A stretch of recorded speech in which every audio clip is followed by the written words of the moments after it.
Ciao everyone, this is Nate on the Stone. Welcome back to my channel. Today we're going to dive right in and we're going to be talking about Robert De Niro, celebrities, and respect. So last month at the Tony Awards, Robert De Niro got up to introduce Bruce Springsteen to the audience. But before he did, he made an impromptu political speech saying, "I'm going to say one thing, F Trump. It's no longer down with Trump, it's F Trump." This isn't the first time that De Niro has made his dislike of the president well known.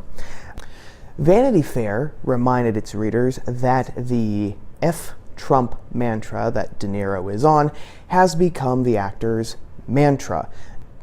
In January of this year, at the National Board of Review's gala, De Niro went on his favorite topic when he said, "This effing idiot is president. It's the emperor's new clothes. This guy is an effing fool." Now, De Niro is not the only celebrity to use colorful language when describing his sentiments regarding the president and his administration. Just a few weeks ago, self-identified comedian Kathy Griffin did a photo op with celebrity porn actress Stormy Daniels, where they both gave the finger to the president. Brian Sims, a Democratic member of Pennsylvania's House of Representatives, gave the finger to Vice President Mike Pence on Twitter when Mike Pence visited Philadelphia. And congressional intern Caitlin Marriott yelled, "Mr. President, F you," when Trump was making a visit to Capitol Hill. Now, De Niro, Griffin, and all these other people, of course, have the right to say whatever they want, even if it's not the most genteel. But even though they have the right to do it, they're not right when they do it. Why is that? Because just because you have the right to do something doesn't mean that you're right in doing it. Let's take lying for an example. We have free speech as Americans, but does that free speech give us the right to lie? Now, in a cut and dried scenario like a courtroom, the answer, of course, isn't. If they catch you lying under oath, that's going to count as perjury, and that's going to give you 5 years in jail on top of whatever fines the court gives you. But what about in a scenario that's not as cut and dried? Do we have the right, for example, to lie if it will get us ahead in work or to keep us out of trouble? The answer is no. Truth is describing reality as it is, and every person as a rational being has not only the potential, but also the responsibility to recognize reality and to act on that reality. And lying is an attempt to hide reality from another person.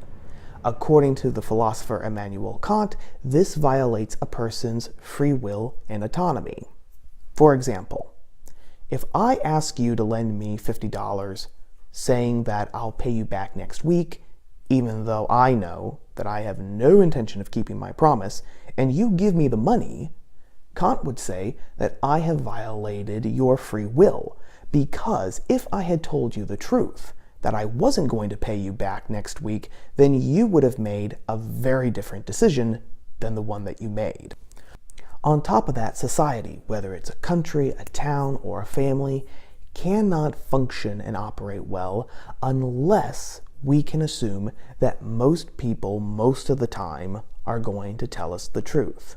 Think about it. If we couldn't be sure if someone that we were interacting with was going to tell us the truth, if it was a 50-50 chance that they would either lie to us or tell us the truth, we couldn't trust anyone, and most of the functions of civil society wouldn't work. Now, in this particular case, all of the celebrities and all of the officials were wrong to go on their rants because it disrespected the office of the president. Now, look, I know that there are some presidents that you really can't stand, and maybe Trump is one of them. But whether we approve or even like a particular president or not, he still reserves a certain amount of respect just for being the president. It's kind of like fatherhood. I myself have been very blessed to have a great father plus 2 great grandfathers, men that I could not only respect but love. But love is different from respect. Even if my dad were the biggest jerk in the world, I would still owe him a base level of respect for the very fact that he helped bring me into the world. In the case of the presidency, the president is the face of our country, an integral part of our government, and, as of right now, the leader of the free world, all of which command a lowest common denominator of respect. Adding to that reason, the office of the president should be shown respect because of its history. Like the rest of our government and the Constitution itself, the office of the president is unique, created by Americans for Americans, and which has lasted for almost 230 years. Think about it. Some of the greatest men of modern history, George Washington, Thomas Jefferson, Abraham Lincoln, Theodore Roosevelt, John F. Kennedy, Ronald Reagan, have sat in that office and have accomplished some of the greatest things, not only in U.S. history, but in world history. World War II, going to the moon, the fall of the Berlin Wall, just to name a few examples. The presidency, in a sense, has ceased being just another public office. It's almost a lineage, an integral piece of our story as the United States, and an integral part of the American experiment. Someone who enters the presidency by taking the oath of office, the same oath of office that was sworn by George Washington at the very beginning of the presidency, enters into something bigger than himself.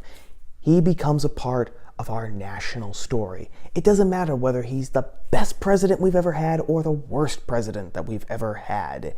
He becomes part of our story, and he becomes one of only a handful of people who will ever be in that historical position and that historical office. That reason alone demands that he be given a base level of respect. But this need for respect goes beyond the presidency or really any elected office.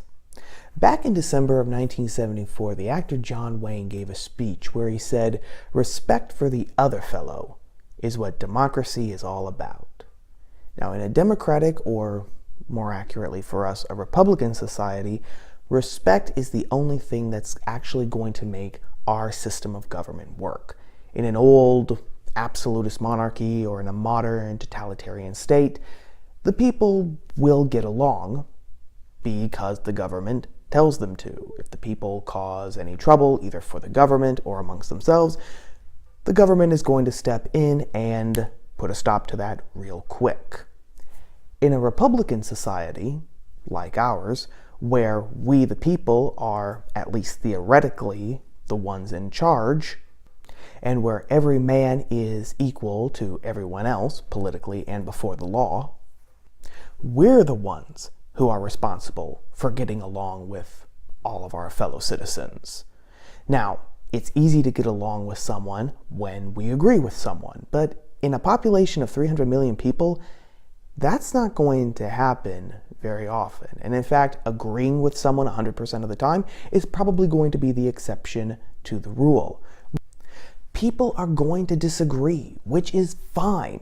People are even going to disagree passionately, which is fine too. Yes, if you believe something, then believe it with everything you've got and shout it out from the rooftops. That's great. Free speech is there, not only so that we can discover the truth for ourselves, but so that we don't dissolve into a bunch of warring tribes trying to hit each other over the head for each other's heresies.